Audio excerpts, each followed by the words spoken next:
Olá pessoal, tudo bem? Olha só, essa briga aí que vem acontecendo, né? Na internet a gente vê muito isso, assim, o pessoal defendendo o Stalin, outros defendendo o Trotsky, né? Uma tentativa aí de reavivar a memória do Stalin, tudo isso acontecendo, né? Mas assim, aqui nesse vídeo eu vou tentar trazer essa questão para o Brasil na época aí da virada dos anos 20 para os anos 30, para dizer se aquela campanha que o Stalin fez contra a social-democracia na Europa e mundial foi benéfica, assim, na questão organizacional para o Partido Comunista do Brasil, tá? Então, primeiro, né, por que houve essa virada aí contra a social-democracia na época? Então, Stalin, pessoal, vai se basear em duas coisas, pelo menos, ali. Uma delas foi o caso Shakhty, acontecido no Donbass, né, na região ali que tinha minas de carvão, e a outra coisa vai ser a briga entre os comunistas e sociais-democratas na Alemanha. Bom, falando aí sobre a questão do caso Shakhty, no Donbass, foram denunciados 53 ali dirigentes técnicos que estariam ali supostamente sabotando a produção na União Soviética, né? Ali nas minas de carvão. Então Stalin vai partir contra estes homens aí, né? Vai acusá-los, vai então ali fazer de tudo para que alguns deles sejam então punidos, alguns vão ser executados, outros vão ficar presos. O que ocorre? Então isso foi uma das coisas, tá? A outra coisa que foi a questão aí da briga entre os comunistas e sociais-democratas na Alemanha vai fazer com que o Hitler se fortaleça, né? Tem ali o caminho, né, mais facilitado para chegar ao poder, né? O Partido Nazista vai chegar ao poder aí no início dos anos 30, né? 33. Isso daí, né, essa briga entre comunistas e sociais-democratas vai fazer com que o Stalin chame o movimento aí comunista, aliás, o movimento social-democrata de social-fascista, né? Então, o movimento social-fascista, aí nas palavras do Stalin, tem que ser combatido. Então, ele vai acabar lançando a campanha mundial da classe contra a classe. Então, o movimento comunista não vai mais se aliar com os sociais-democratas. Isso vai chegar ao Brasil. Através de que forma? Através do informe da proletarização que foi recebido aí pelo Secretariado Sul-Americano da Internacional Comunista na época. Então o Brasil, aqui o Partido Comunista do Brasil não poderia mais ter qualquer tipo de aliança com a classe média, com qualquer tipo assim que lembrasse a social-democracia. E aí vai acabar virando isso aqui, né, quando o Astrogildo Pereira traz esse informe vindo de Buenos Aires aí da sede do Secretariado Sul-Americano da Internacional Comunista, vai acabar saindo de controle porque vai virar uma questão, né, de afastar os intelectuais do partido, né, porque eles eram de classe média, basicamente. Então o que vai acontecer é que o próprio Astrogildo Pereira, que era o responsável pelo informe da proletarização, vai ser afastado, o Otávio Brandão também, o Leôncio Basbaum, que era médico também, e o Heitor Ferreira Lima, que era um intelectual que estava estudando na União Soviética, na Escola Leninista Internacional, quando volta ao Brasil também vai sofrer perseguição aí. Porque vão entrar elementos no partido com bastante força e vão ganhar bastante apoio de um homem chamado Fernando de Lacerda, que vai enfatizar realmente assim, essa ideia que vai virar o obreirismo, ou seja, só operários vão poder ocupar ali a maior parte, né, da direção do PCB. Então, pessoal, isso desorganizou o movimento comunista no Brasil na época. Já tinha a repressão do Vargas, a repressão anterior do Washington Luiz, tudo isso já contava para o partido não funcionar ali de uma forma muito satisfatória na questão organizacional. Mas esse problema aí da proletarização que prejudicou muito, né, o obreirismo no caso, né? Então, pessoal, o que acontece? O partido ele foi se esvaziando aí dessas lideranças iniciais e aí abriu espaço para que chegassem elementos com tendências mais putistas, ou seja, mais golpistas. Então, por exemplo, Miranda, né, o Antônio Maciel Bonfim, o Martins, o Bangu. Esses homens aí, pessoal, eles vão acabar levando o partido para essa ideia cada vez mais de se arriscar, né?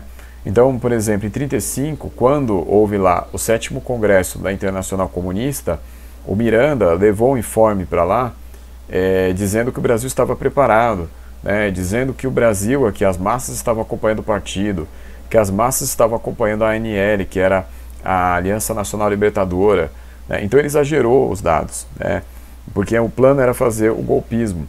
Então o que acontece, pessoal? Em 1935, quando os tenentes prestistas fazem lá os movimentos em Natal, Recife, Rio de Janeiro, o PCB apoia. E aí o que vai acontecer é que quando Vargas então desfere ali a repressão de uma vez, muitos comunistas vão ser presos, a direção do partido vai ser praticamente desmantelada, vai sobrar o Bangu vai carregar aí uma tentativa de organização do partido nos anos seguintes, né, de 35 para frente. O Prestes, que tinha voltado para o Brasil em 35 mesmo, né, aí já comunista, né, porque ele foi lá para a União Soviética, ele acabou ingressando no partido, ele acabou mudando completamente sua postura em relação ao comunista, se tornando aí ele vai acabar então sofrendo aí a sua prisão em 36, né? Então em 36, né, junto com a Olga Benário, os dois vão ser presos, a Olga vai ser mandada para a Alemanha, né, vai ter toda aquela questão lá da Olga já estar grávida, né, e aí que vai acontecer a campanha internacional para libertá-la. Libertar, aí não vão conseguir apenas o bebê ser liberto, que vai ser a Anita Prestes, né. Então, pessoal, tudo isso foi acontecendo, né.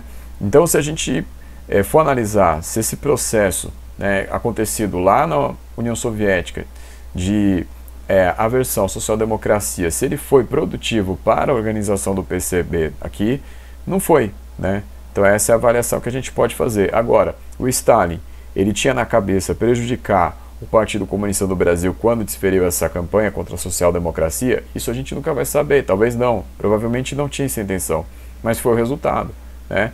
Muitas vezes na história você tem isso, né?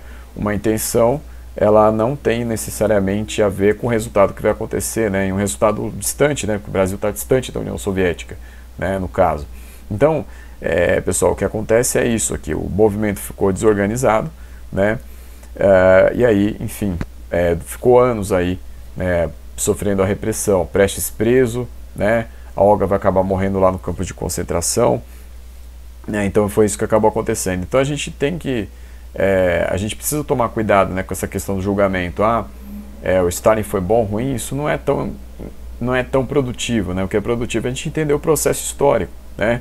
Então isso tudo aqui estava acontecendo. O Heitor Ferreira Lima, né, que é esse autor que eu citei, então tem aqui, ó, Caminhos Percorridos, onde ele relata essas brigas todas, né, que aconteciam lá na Internacional Comunista, que ele viu de perto. Ele estava lá fazendo curso na Escola Leninista Internacional em Moscou, tá? Então ele viu lá os bastidores, ele viu a coisa acontecer, né? Do Stalin lá no conflito com Bukharin, antes mesmo Stalin lá com Trotsky. Aí esse conflito aí ele já não acompanhou, né? O Stalin com Trotsky ele não acompanhou, mas o Stalin com Bukharin sim, tá? Então o que ele pegou lá do Stalin com Trotsky foi a reminiscência, né, das pessoas ali que viram.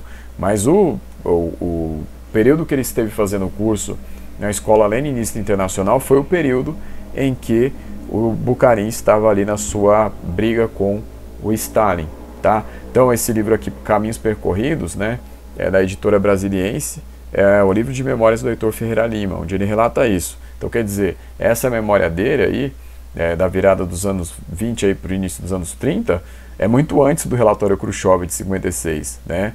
Então assim, aqui ele está contando do que ele viu, né, do que ele estava lá participando.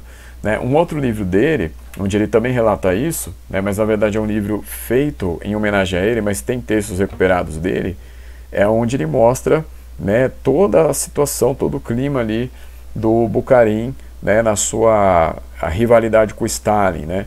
Então assim, esse aqui é o Combates na História, esse aqui é da editora Paz e Terra, né, FAPESP.